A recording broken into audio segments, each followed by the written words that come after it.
Retirement and financial plan, it's your choice how your money is managed, and that can be both empowering and scary for some people. But joining me now is Mike Douglas, the president of Life Plan Financial Design, a Lansing area firm that focuses on preparing people for successful retirement. And Mike is also a popular podcast host. How are you, Michael? Doing well. How are you? Great, great, great. Thank you so much for joining us. So first, I want to ask you, Mike, tell us how a big difference there is from managing your investments versus putting it together in a comprehensive retirement plan.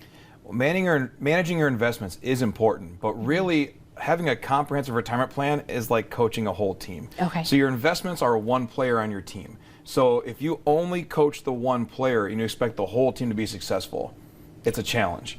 Okay. And so imagine coaches, or any coach going through and saying, I'm only going to coach one player, the rest of the players just follow along. It doesn't work. And so what you have is you have your investments, but you also have to deal with taxes, Social Security, health insurance, inflation, risk, fee structures. There's a lot of things that go into an overall plan. And looking at your investments, while they are important, because investments are the tool we use to get us through retirement, you have to coach the other areas as well. So a comprehensive plan looks at all of it. That's great, and I love how you said you have to look at each one of those things. I think that's something that people kind of forget as they start preparing for retirement. Well, as you approach that retirement, what should people be doing about their market risk?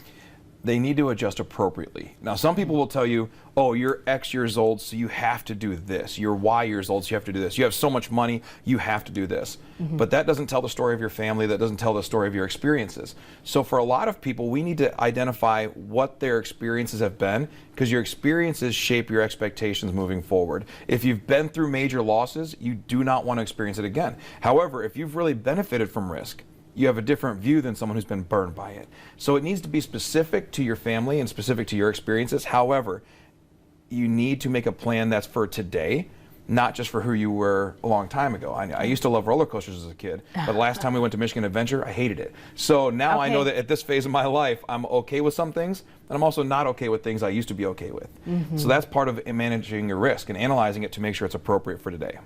Okay, and I like how you touched upon losses. So what can a big loss do at this stage of your life?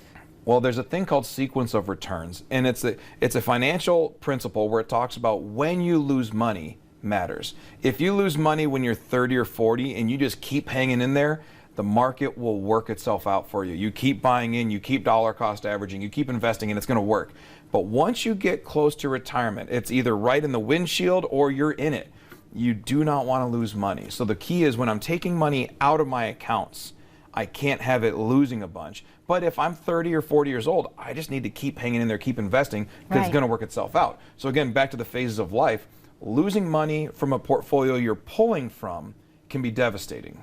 How can taxes impact our income needs? You can count on the fact that taxes are coming. You can depend on that. I mean, they're going to tax you every which way as you get older. And we're told that as you get older, you'll pay less in taxes. But statistically speaking, that's not always true. If you plan on living a successful life and living I guess the right term, not a successful life, but a content life in retirement. If you retire on June 30th, right, and let's say the first half of the year you're making $100,000 a year, and then July 1, because you're retired, people say you have to live on $60,000 a year just because you retired.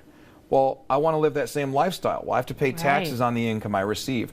So taxes are, for most people, the #1 liability they have in their retirement plan. It's the most expensive thing for a lot of people because most of our savings is pre-tax. I have a 401k or an IRA or 403b, and that's never been taxed. So when I take money out, it's all going to be taxable. So if I have a plan to make sure taxes are paid when it benefits me more than the government, that's a successful retirement plan. And staying on that topic of taxes, are there ways to lessen our tax liability? Yes.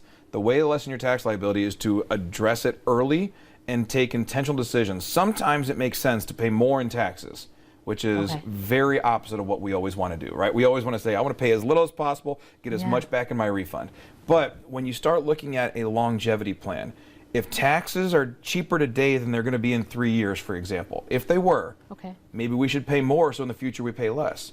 Well, taxes are at a discount right now because of the Tax and Jobs Act. So for most people, you can potentially pay less in taxes with a comprehensive plan. But taxes in itself, just to say, well, pay some extra taxes now without a detailed strategy would be irresponsible. But managing as part of that team of investments, I have my investments, I have a tax strategy where my CPA and my financial advisor are on the same page, making sure that I'm paying it when it benefits us the most, that's the strategy. Okay, so Mike, what I'm taking from all of this is that the plan that got you to retirement won't be the plan that will get you through retirement. Is that correct? Correct. It's a different model. The accumulation model is different than the preservation and distribution. So just growing your accounts is one thing, but living off that money is a different map altogether. I'm glad you were able to share all this information with us, because a lot of people don't start planning for these things until it's too late. Yeah. So if you're at home and you want to learn more about making the right calls for your retirement, Mike has a great offer for you. Right now, for the first 5 callers with savings of $500,000 or greater, he's offering a complimentary full-blown retirement plan just for you. So this will allow Mike and his team to sit down with you personally and provide you with the roadmap, analyzing where you are right now, and discuss your best steps to really get ready for a successful retirement. A game plan to get you where you need to be. And that number to call is 517-200-3330. Again, 517-200-3330. Thank you so much, Mike. Thank you.